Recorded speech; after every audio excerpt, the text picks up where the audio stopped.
Perhaps she had come out for some fresh air, or perhaps she wanted to escape the suffocating conditions inside her home. But what happened was no ordinary event. Frau Trophäa stood in the street and began to move with a strange mechanical motion. She started to dance. This was no joyful dance, no festive rhythm. It was a frantic, unrestrained movement. Her feet pounded on the wooden street with a loud noise. Her arms seemed to be tied by invisible strings that controlled her.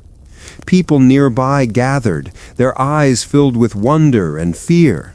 They tried to stop her, asking, "What happened? Why are you doing this?" Frau Trophäa could not answer. Her voice was choked. Her body simply kept dancing. She did not stop. Night fell, the moon rose, but her dance did not cease. She neither smiled nor cried, but only danced on. Her muscles screamed, her throat parched with thirst, yet her body seemed out of her own control. When the sun of the second day fell on the roofs of Strasbourg, an even more terrifying truth was revealed. More people became afflicted with the same compulsion. They began to keep pace with Frau Trophäa's dance, first a couple, then 10, then 20. Soon the main square of the city became a gathering place for frenzied dancers. They danced, but there was no joy on their faces, only terror and helplessness. The dignitaries of the city, who relied on ancient medicine and religion, were bewildered by this sight. They quickly called a meeting. Physicians examined them and declared it a problem of hot blood, an outward manifestation of excess heat inside the body. Their advice was, let them dance, do not let them stop, or the inner fire would kill them. So the authorities made a terrible decision. They erected temporary stages in the city's largest open spaces, where musicians were seated. Flutes, drums, and percussion, as if to create a cruel atmosphere for this frenzied dance. They believed that by forcing them to dance to the beat, this hot blood might exit their bodies and they would recover. Imagine that scene, the summer sun overhead, and hundreds of people, their feet bleeding, struggling to breathe, simply continuing to dance. From exhaustion, from the pain of injury, they would collapse to the ground, but in an instant someone else would take their place, or the previous dancers would rise again with a miraculous strength. This dancing craze was deadly. Historians later theorized that it might have been caused by a type of fungal poisoning, ergotism, which restricts blood supply and causes hallucinations. Or it was a mass psychogenic illness, or mass hysteria, born from the mental stress suppressed by the fear, famine, and poverty of the Middle Ages. But to them, these were not scientific theories. To them, it was a curse, the work of the devil. Night fell, days turned to weeks, but the dance did not stop. In the midst of this frantic dance, many people collapsed on the streets and died from heart attacks, strokes, or extreme exhaustion. Their last moments were also spent in the same unrestrained, painful rhythm of dance. The townspeople were terrified, because even beneath their own feet they felt a faint vibration of that unknown rhythm. You are now far from the crowds of Strasbourg streets. Your mind is calm, your body is still. You are safe, just listening to the astonishing events of that time. Deeper, deeper, drifting into the realm of sleep. Deep darkness all around. The depth of the night seems to calm every commotion. Now is the time to hear those stories that rise from the dusty pages of history. The Middle Ages, a time when human minds were shrouded in mystery, and the strange behavior of nature was often considered miraculous. During that time, some stories were born that were mere superstitions or rumors to ordinary people. But when the tide of time turned history upside down, it was proven that within those imaginary stories lay the seeds of some hard, terrifying realities. Your eyelids are growing heavy. Now just focus on the rhythm of your breath. With each breath, let your body become softer, your refuge more comfortable. Tonight we will dive into the mystery of an astonishing city where ordinary people were forced to dance by a strange magic, a frenzy that could not be stopped by any command, any medicine, not even death. The city of Strasbourg. In the mid-15th century, it was a bustling city in the Holy Roman Empire. Wooden houses, narrow alleys, market clamor. Life there was tough, but vibrant. On an unbearably hot day in July, as afternoon gave way to evening, and the air was still, a common resident of Strasbourg, Frau Trophia, stepped out of her house. The first week of that frantic dance has passed. The air in Strasbourg is no longer just heavy with the smell of warm bread or leather. It's now mixed with an unsettling blend of exhaustion, fear, and suppressed screams. Frau Trophia's first step, which began as a mere mass hysteria, has now taken the form of a terrifying epidemic. The numbers are growing. Gradually, every day more people are afflicted by the curse that compels them to dance. The city authorities, who initially thought it was a problem of hot blood and tried to solve it by playing instruments on open stages, are now completely terrified. They realize that their solution has actually fueled the fire. The rapid rhythm of the instruments, which was supposed to heal them, instead created a mental pressure on the afflicted, exhausting them faster and drawing more people into this trance. The main square of the city is no longer a market or a meeting place. It is like a temporary killing ground. Hundreds of people are dancing incessantly there. Imagine the scene. In broad daylight, as ordinary people watch from a distance with a mixture of fear and curiosity, some of them suddenly notice their toes seem to tremble on their own. A strange tension grips their shoulder muscles. People began to flee. They locked themselves in their homes, closed doors and windows, as if an invisible wave might not pull them into this trance. But the architecture of a medieval city was not such that it could be easily isolated from the outside. The source of the disease, whether mental or physical, seemed to be spreading through the air, within the crowd, or through their mutually terrified gazes. Priests came forward, declaring it directly the work of the devil. They argued that only by the grace of God could this devilish dance be stopped. They organized large public gatherings in front of the city's churches. They prayed, they chanted, they sprinkled holy water, but it had no effect. On the contrary, some people standing in front of the church, watching the prayers, also suddenly collapsed to the ground and were compelled to join the frantic dance. Religious rituals also failed. According to medieval beliefs, if even God's help did not work, it meant the danger was even deeper. This despair gripped the city with even more terror. What they were witnessing was not a familiar disease. It was a terrifying force that possessed the soul. The physicians clung to their primitive theories. They ordered the stage to be enlarged, the number of dancers to be increased. They believed that more dancing might expel the toxic heat. So the authorities were forced to forcibly bring the afflicted and push them onto the stage. This was a cruel human tragedy. Those who were still healthy were now forced to push their friends, neighbors, or relatives towards a punishment that led them to their deaths. Those who could not dance were dragged in. Those who were partially affected trembled with fear, but their bodies were drawn toward that inevitable rhythm. The dancing continued. Day and night merged. The bodies lying in the streets could no longer be quickly removed, as those spots were instantly filled with new dancers. Exhausted bodies collapsed lifelessly to the ground. Hearts stopped working. Many died from the unbearable pressure on their brains. But even death could not break the chain of this dance. The city authorities finally became terrified. They realized that this frenzy was not only making people sick, it was destroying the entire city. They finally canceled the order to play instruments. The stage was removed. When the instruments stopped, a strange peace should have fallen.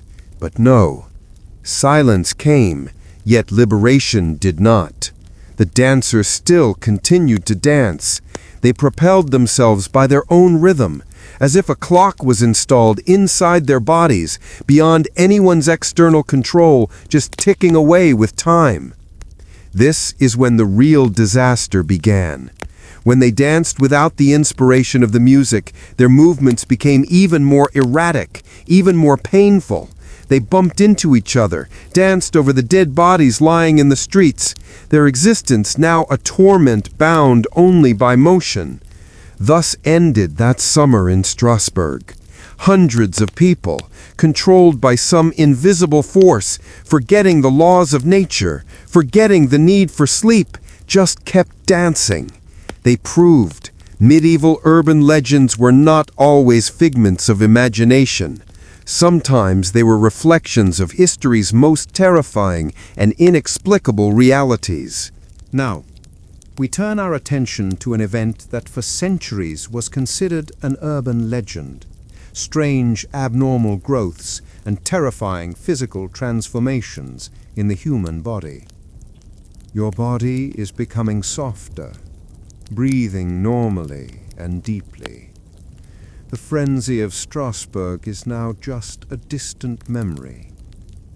We will now step towards a new city, where fear was of a different nature, but the foundation of reality was even harder and more terrifying. We are entering those cities where it was believed that the human body could take an unnatural form beyond the will of nature or God. Our next destination is that region of medieval Europe where another name for fear was the curse of the king's touch. Although this is not an event of a single city, this trend was seen repeatedly in various cities, and behind it lay a desperate truth. People of that time believed that kings or noble persons possessed divine power. The belief that their touch could cure diseases was very common. But there was also the reverse side. Some physical deformities were directly considered by people to be the result of a divine curse passed down through generations or appearing as a consequence of some sin. We will base today's story on a specific region where this curse or physical deformity became an urban myth.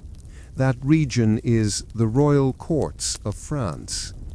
In France, many folk tales were prevalent about a particular type of physical problem, which gradually turned into an urban legend, especially among the nobility. It was said that a particular kind of deformity was so severe that the afflicted were ashamed to appear in public, and they were kept only in the dark of night or in the secret chambers of the castle. Common people believed that this must be the result of some sin of their ancestors, which had come down through a curse. In the heart of this legend was a terrifying silence. It was rumored that a certain royal family suffered from a hereditary disease that disfigured their faces or parts of their bodies. If an ordinary person saw this disease, they would be cursed. This folklore was so prevalent that weak-hearted people would shrink away in fear upon seeing the afflicted, some even falling ill from fright. But medieval documents and later analysis by modern medicine reveal that this curse was actually a very serious and known disease, namely tuberculosis or TB, especially a severe form that affected skin tissue, or more specifically, the earlier stages of syphilis, which could be hereditary and cause severe facial lesions. Consider in more detail. Strict secrecy was maintained within the royal family. If any physical defect of a prince or princess came to public attention, it would raise questions about the stability and legitimacy of the kingdom. Therefore, those who were afflicted with this disease, whose skin withered, whose facial structure was disfigured, or who had persistent coughing and weakness, were hidden away. This attempt to keep them secret and away from the public gave birth to the legend. When people saw that a royal person was not being brought into public, or that they died quickly, they sought the simplest explanation. This is a curse or divine punishment. They did not know that it was a serious infectious disease from which they themselves were keeping away out of fear.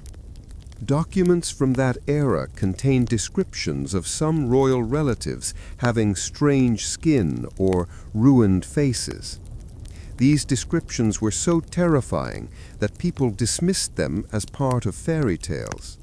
But seen through today's eyes, it is clear that this was the extreme consequence of a severe hereditary disease concealed to protect family honor.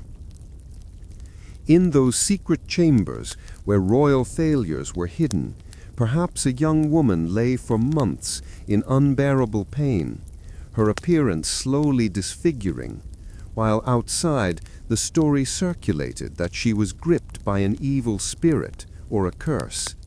It was a terrifying myth built upon a tragic reality. The people of the Middle Ages did not know that no spirit is needed to spread disease. A simple germ is enough.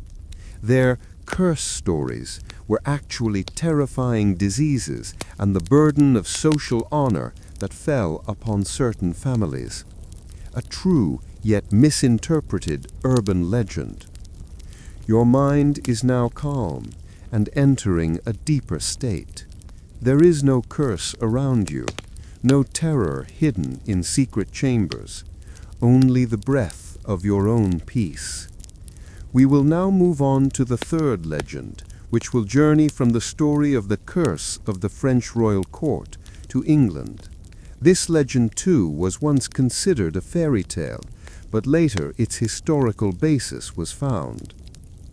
We will focus on the legend of the Great Chimney Skins, or Chimney Sweep's Cancer, which highlights the terrifying reality of waste and pollution in medieval cities. For the third city or regional legend, we will now turn our attention to England, particularly to densely populated medieval cities like London. At the heart of these cities was fire, and to keep that fire burning, wood and coal were needed, which were drawn through the narrow and unsanitary chimneys of the city. For many years an unusual folk tale circulated that children or young boys who worked as chimney sweeps would have abnormally discolored skin, and a particular type of cancer would appear among them, which in the eyes of society was a mysterious curse. These children were called chimney sweeps. They were very young, as it was impossible for adults to climb up chimneys due to their larger bodies. They worked all day amidst dust, soot, ash, and toxic gases. Their work was terrifying, dangerous, and extremely filthy. People said that these children were haunted by an evil spirit, which caused their bodies to become so dirty and discolored. They were at the lowest rung of society. Their suffering was visible to all, yet people considered their plight to be part of an odd natural law or a family curse. The core of this legend was that while cleaning chimneys, they would contract a dreadful disease that caused tumors or sores to develop on their testicles, which later turned malignant. Ordinary people considered this to be cursed or the work of evil spirits, because they could not imagine that someone so young could be afflicted with a deadly disease. To them, it was an urban supernatural tale that only happened to chimney sweeps. But this tale was 100% true. Around the 17th century, when medical science began to advance somewhat, doctors noticed that a particular type of skin cancer, squamous cell carcinoma, was unusually common among chimney sweeps. They discovered that the coal dust accumulating on their skin during chimney cleaning, and particularly the carcinogenic compounds within it, caused this deadly disease due to prolonged contact with the skin. These children not only worked with dust and dirt, but they were also exposed to toxic fumes and carbon monoxide from coal, which severely damaged their internal health. Their bodies were dirty, so society's neglect of them was boundless, and consequently no one considered their illness worthy of treatment, but rather accepted it as the product of a curse. The rapid urbanization of medieval cities and the reliance on coal for fuel created such a terrifying health risk that it was beyond the imagination of ordinary people. They could not see it as a scientific cause, so it was easily turned into an urban legend that an evil force only attacked chimney sweeps. Their lives were as black as ash, and their fate was equally tragic and inevitable. This truth proves that many of the strange tales of the Middle Ages were actually reflections of a harsh reality that could not be explained due to the lack of modern medicine. This indifference and fear of people towards the most vulnerable segment of society shrouded this real truth in a dreadful myth. The smell of cold coal is now fading from your thoughts. Your body is becoming lighter. You are now just sinking into the depths of comfort. We will now delve into the fifth legend, an urban myth based on a terrifying reality of physical suffering. We will journey from the cities of England to Central Europe, where even stranger fears about the human body prevailed. The fifth legend is the tale of the mother of all tumors, which for many years was known as a curse, but in reality was the dreadful consequence of a serious disease. In medieval society, especially when people knew very little about hygiene, any abnormal growth or mass on the body was often attributed to some unholy power or witchcraft. This legend was primarily prevalent in the folklore of Germany and surrounding regions. It was said that if a woman committed a grave sin, an abnormal mass would grow in her womb, slowly increasing in size and eventually consuming her entire body. This was called the mother of all tumors. This mass would become so large that the afflicted woman could not move, and eventually the mass itself would claim her life. This story created immense moral pressure in society. Women feared any minor physical change, as it was believed that such growths were the result of sin. It was a form of social control that linked physical illness with moral transgression. But centuries later, medical science uncovered the hard truth behind this supernatural legend. This curse, or mother of all tumors, was actually a rare type of tumor called teratoma, which primarily developed in the ovaries.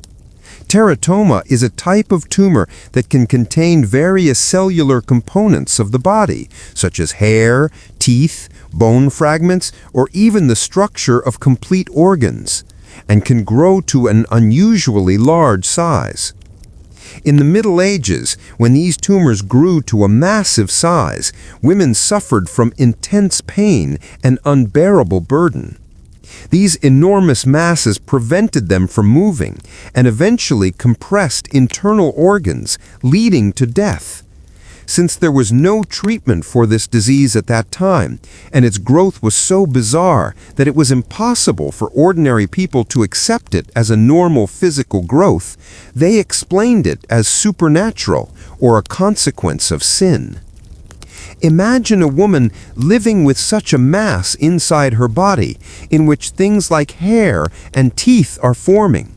things beyond the knowledge of their time. They could not see it as a germ or abnormal cell division.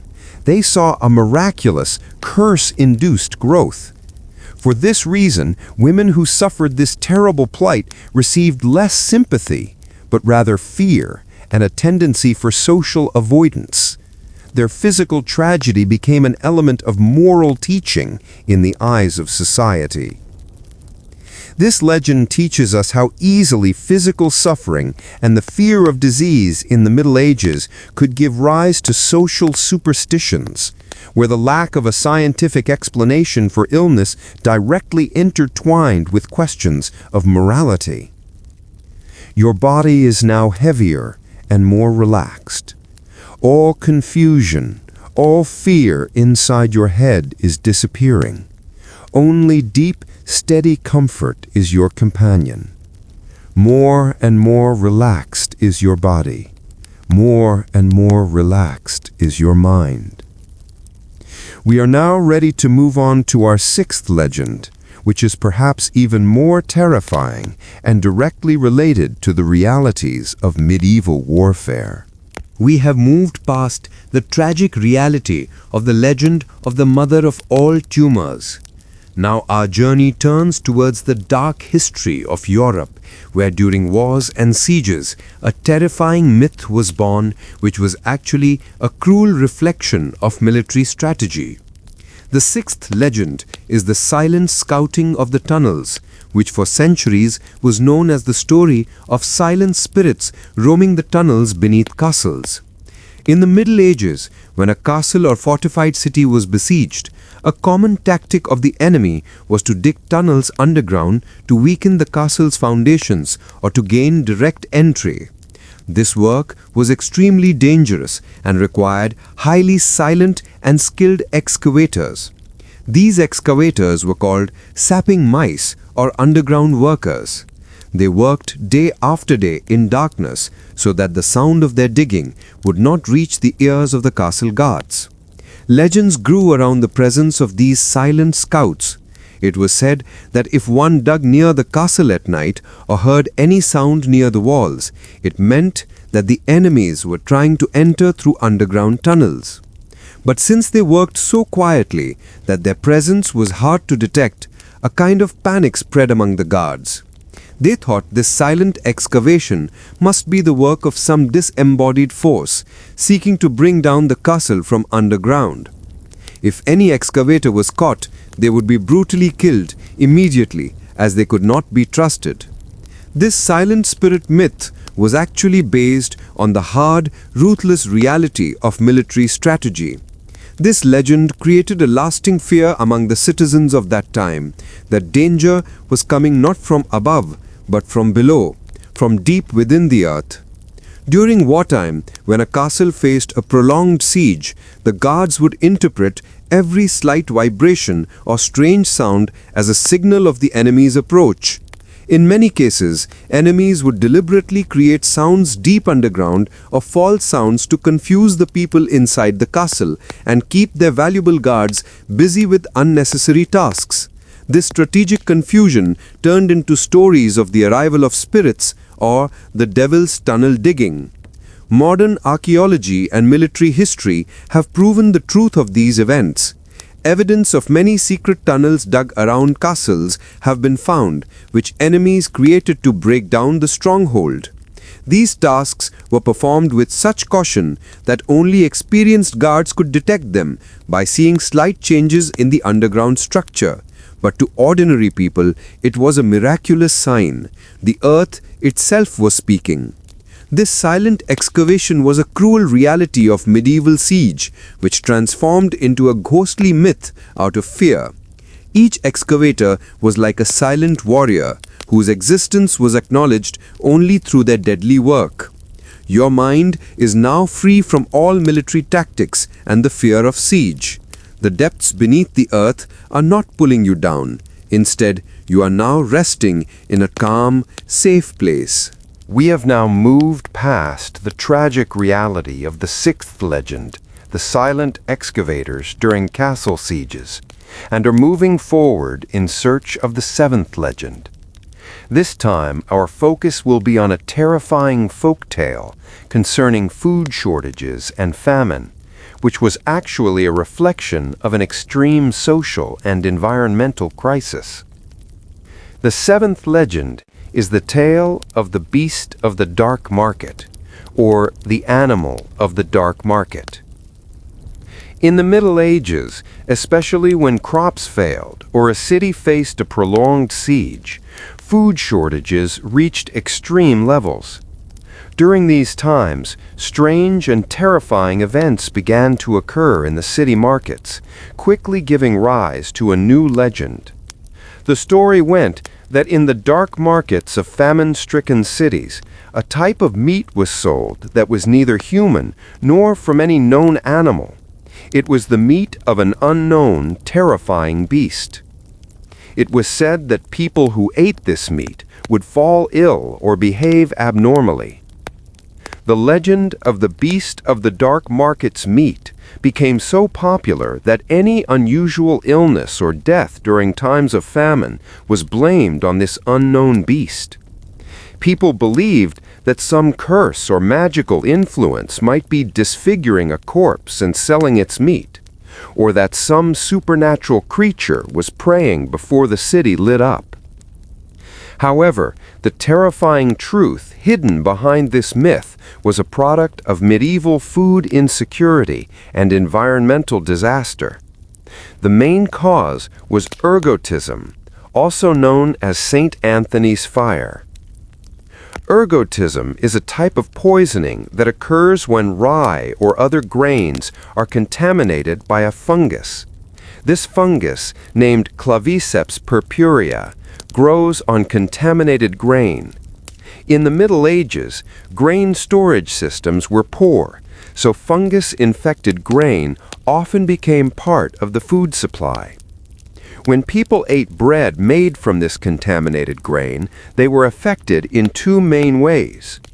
One, convulsive ergotism. Those affected suffered from severe convulsions, hallucinations, and mental confusion. They felt as if their bodies were burning or they were seeing something abnormal, which they attributed to the effects of eating the meat of the beast of the dark market. 2. Gangrenous ergotism. In those affected, blood circulation to the limbs decreased and the extremities would turn black, leading to decay. This could appear as if it were the result of eating the meat of a disfigured animal. Thus, the beast of the dark market was not an imaginary creature, but rather a dreadful poisoning caused by contaminated grain, which was the inevitable consequence of the dietary habits of famine-stricken people. This disease was so devastating that it killed hundreds of people and destroyed the mental and physical structure of those who survived. There was no treatment for this disease in society, so people had no choice but to create supernatural stories as its cause. This terrifying truth proves that nature's greatest curses often come from our food sources, and human ignorance gives them the guise of a fairy tale. Your body is now calm, heavy, and comfortable. No past poison or fear can touch your present peace. You are just sinking into deep sleep. We have now moved past the unchanging peace of the blood moon, where agony and suffering are obsolete.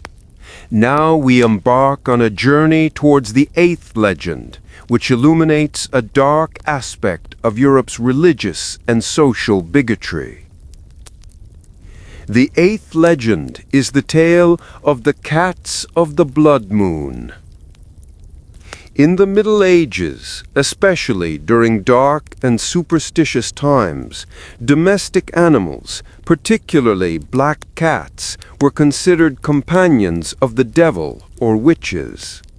This belief was so strong that whenever any mysterious or unexpected accident occurred in a town, black cats were blamed.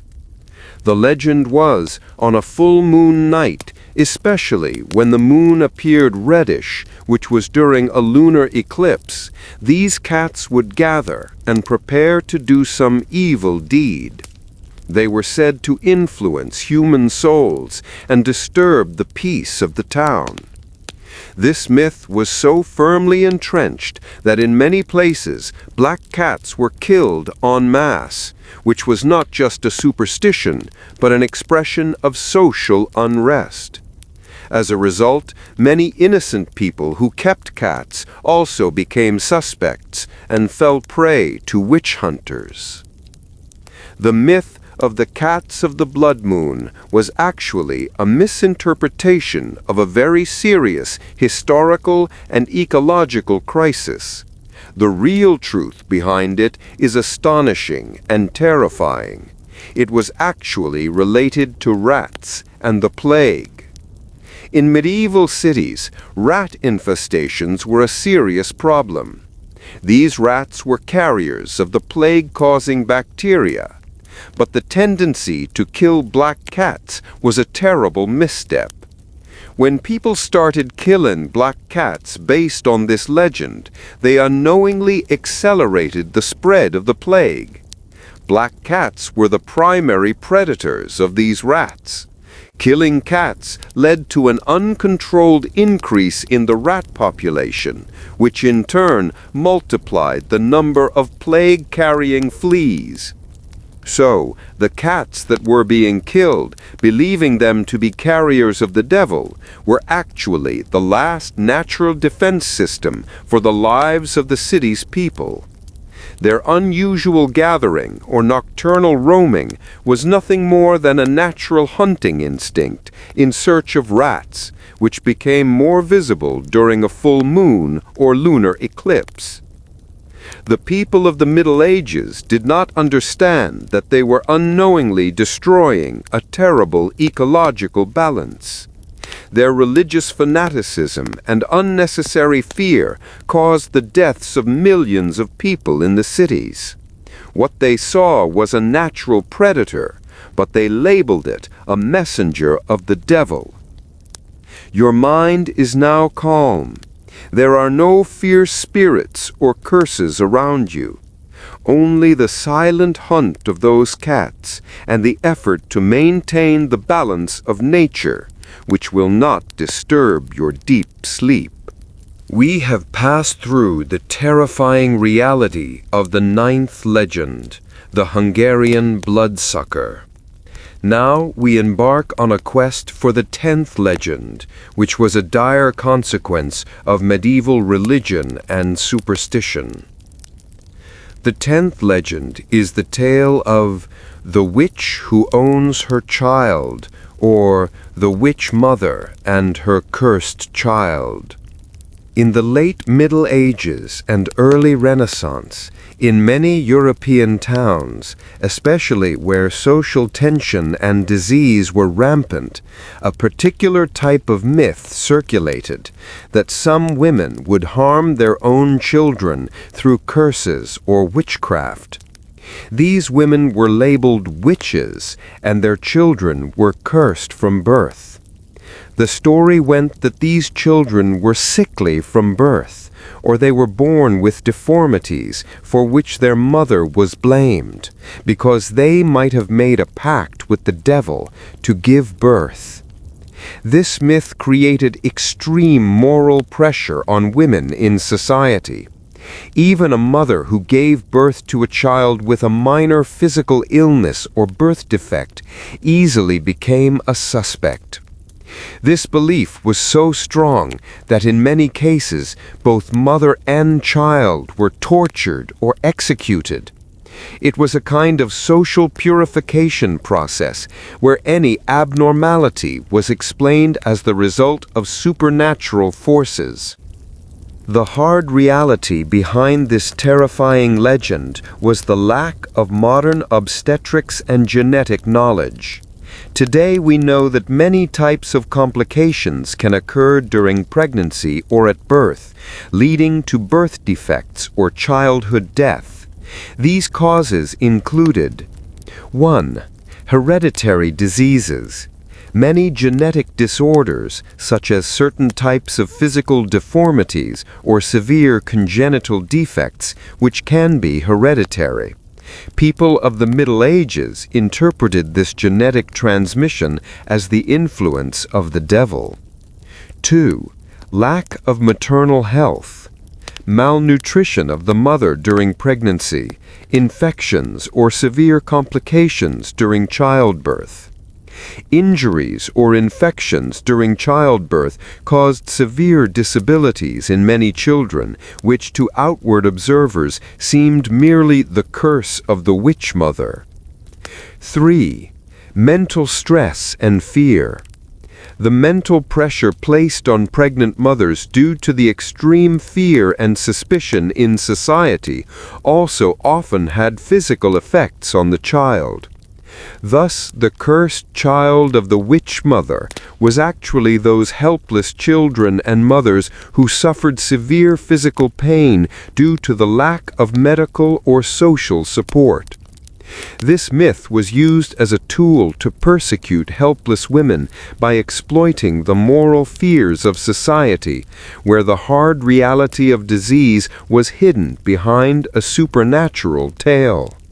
There is no dark, unwritten parchment around you. Only the soothing close of a story is enveloping you. We have passed through the tragic myth of the 10th legend, the Witch Mother. Now our journey will take us to the mysterious world of medieval architecture and castles, where the 11th legend was born. The 11th legend is the tale of the mystery of the unfinished cathedral.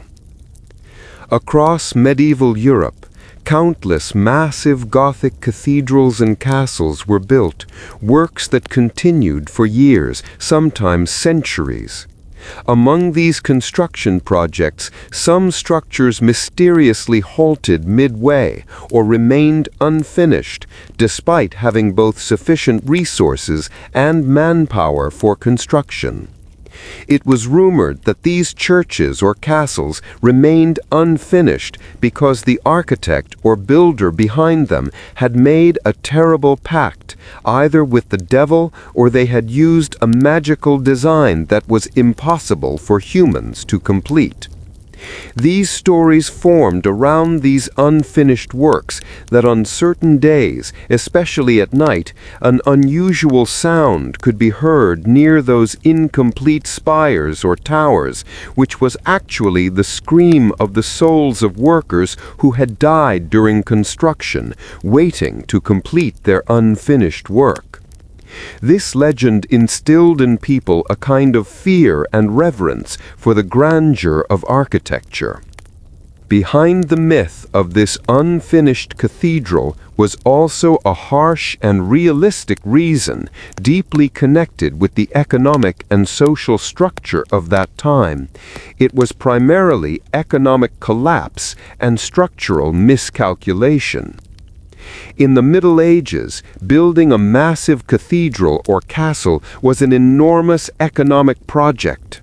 It required vast amounts of gold, silver, and laborers' wages. But the Middle Ages were an economically unstable time. It was often seen that a patron king or wealthy merchant would fall into economic crisis shortly after starting construction, or a new king would come to power and cancel the previous king's project. As a result, hundreds of workers would lose their jobs and construction would halt midway. This sudden halt was interpreted by people as a curse or magic because they could not understand that a huge structure could suddenly stop due to financial difficulties. Moreover, the knowledge of Gothic architecture at that time was limited. Many architects attempted to build sky-high spires, but their mathematical or structural knowledge was insufficient to maintain such heights. Consequently, after some towers began construction, it was found that they were losing balance or on the verge of collapsing. Correcting these mistakes was extremely expensive and time-consuming, so in many cases authorities would leave the risky part unfinished. Seeing this unfinished part, people would think some force beyond human capability had compelled this work to stop. Therefore, this legend was not the work of supernatural spirits, but rather a tragic consequence of the weakness of the medieval economy and the limitations of architectural knowledge. Every incomplete structure stands as a silent witness to the hard work, dreams, and sudden economic disasters of the people of that time. There are no unfinished structures or screaming souls around you. Only a deep, tranquil silence that descends after construction is enveloping you. We have moved past the dreadful reality of the 10th legend, the tragic myth of the witch mother. Now our journey will take us to the dark truth of medieval medical practices, which was once known as a terrifying tale. The 12th legend is the tale of the man who swallowed the liver of the married man. In medieval rural and some urban areas, a terrifying folk tale circulated that if a man was excessively attracted to his neighbor's wife or attempted an extramarital affair, he would be forced to commit such a heinous act as punishment, which would curse him forever. The story went that as part of this punishment, he would have to eat the liver of a man who had never betrayed anyone in his life or whose marriage was sacred. After committing this abominable act, the man would become physically and mentally disfigured and be known as a terrifying beast in society. The main purpose of this legend was to uphold social morality and instill extreme fear of punishment for those who engaged in extramarital affairs. This story was so gruesome that if anyone ever unexpectedly fell ill or became mentally disturbed, they would be viewed with suspicion. Surely they were victims of this curse. However, behind this gruesome myth also lay a harsh historical truth, which was a reflection of extreme medical ignorance and the social laws of the time. The main reason was extremely severe malnutrition and specific vitamin deficiency diseases. At that time, especially during famines or after prolonged sieges, food shortages were acute. Certain dietary habits in some regions led to deficiencies in specific nutrients, notably vitamin A and vitamin D deficiency. Individuals suffering from porphyria, which we mentioned in an earlier story, or similar diseases suffered from severe anemia and physical weakness. Their skin would become abnormally pale. According to medieval folklore, it was believed that to compensate for the deficiency of an organ in the body, that organ could be eaten. This idea was prevalent as part of some primitive healing practices. When a person became weak due to extreme malnutrition or disease, they might have been fed a particular organ or meat in the hope that it would restore their health. Such attempts often led to more diseases or infections. The story of swallowing the liver of a married man was actually a form of symbolic punishment or a desperate attempt to save a person suffering from extreme malnutrition, which later transformed into a gruesome legend. This folktale was a way to maintain the moral fabric of society, where physical illness was presented as the result of moral deviation. This story proves how easily medieval people's desperate attempts to cure physical illness and their lack of knowledge could give rise to a brutal myth. Your body is now completely nourished and protected. No symbolic punishment or fear of malnutrition from this gruesome past can touch your peaceful sleep. We have moved past the dreadful reality of the 11th legend, the story of the bloodsucker resulting from malnutrition and mistaken remedies. Now our journey will take us inside medieval settlements where a common element of daily life created a terrifying myth.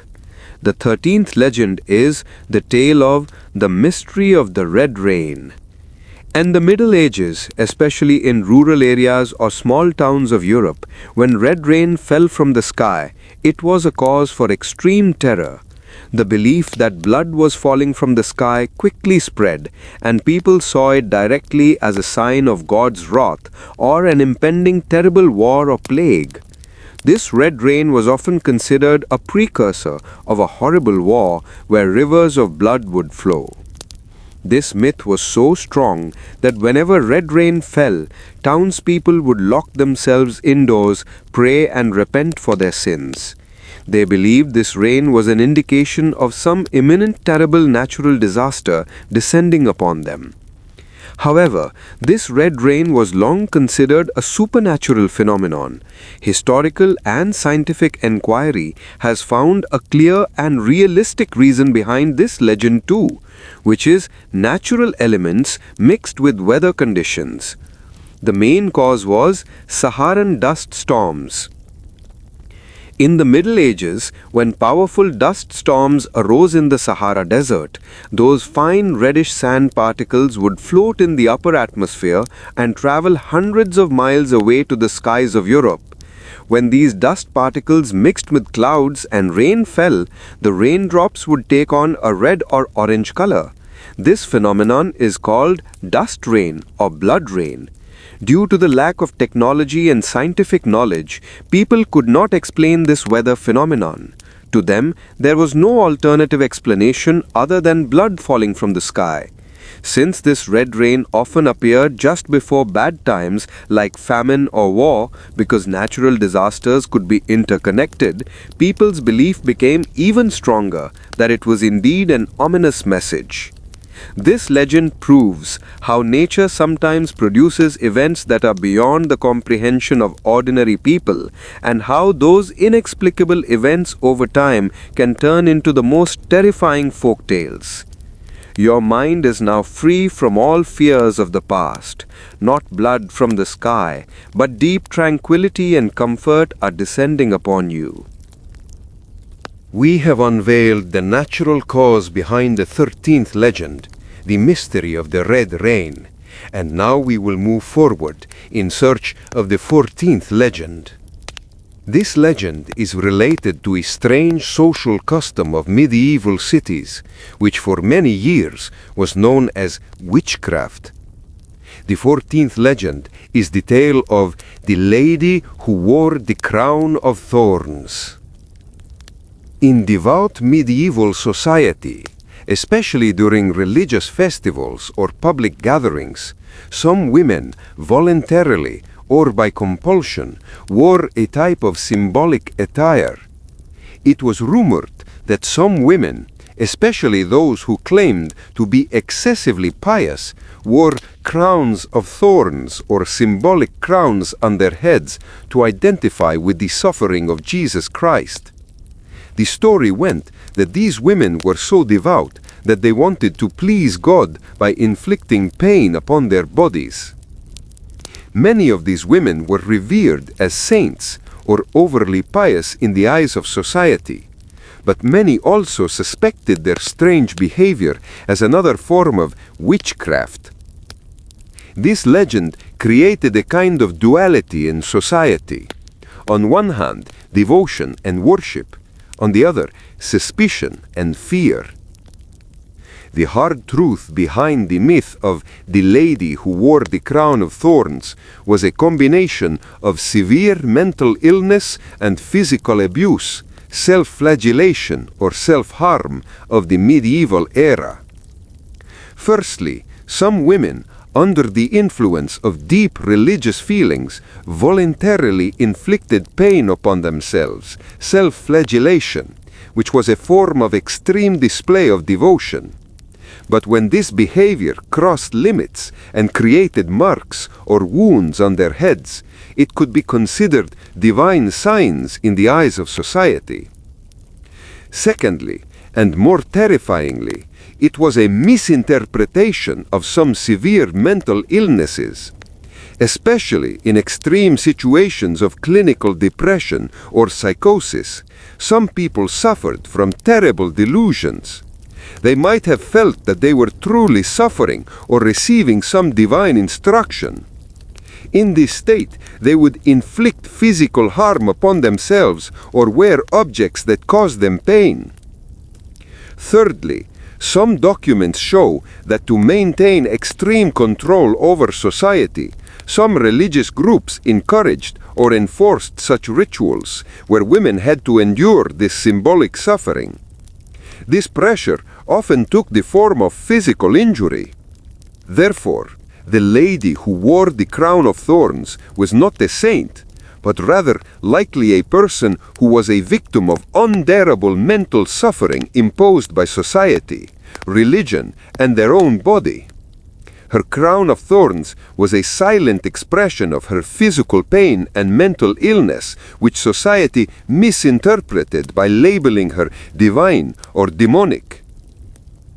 Your mind is now free from all religious fear and social pressure. There is no crown of thorns on your head, only the soft feeling of comfort, a soft touch that provides peace and comfort. We are almost at the end. We have moved past the 14th legend, the tragic social and psychological aspects of the lady who wore the crown of thorns. Now our journey will take us to the heart of the medieval city, where we will confront a terrifying myth intertwined with the legal system and public executions. The 15th and final legend is the tale of the hanging tree of the guillotine, or the executioner's gallows tree. In medieval and early modern European cities, when a person was sentenced to death for a serious crime, they were often publicly hanged in the main square or a place of public gathering. According to legend, if there was a tree at or near the site where the execution was carried out, that tree would become cursed. It was said that the torment of the souls hanging from that tree imbued it with a kind of supernatural power. Standing in the shadow of this tree would instill a deep fear in people's minds, and some claimed they could hear the whispers of the dead around the tree at night. These trees were called gallows trees, serving as a symbol of social justice and fear. People believed that this tree survived by absorbing the energy of its executed souls. The grim historical reality hidden behind the myth of the curse of the hanging tree was the impact of public execution sites. 1. Psychological impact. The primary purpose of public executions was to instill extreme fear in the populace, deterring them from crime. Witnessing hundreds of people hanging on the gallows naturally created a terrifying landmark in those places.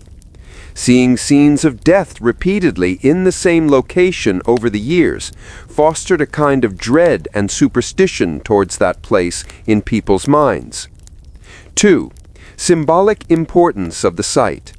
A place where blood was shed, where human souls took their last breath, would naturally be marked as an unholy or ominous sight in the eyes of society.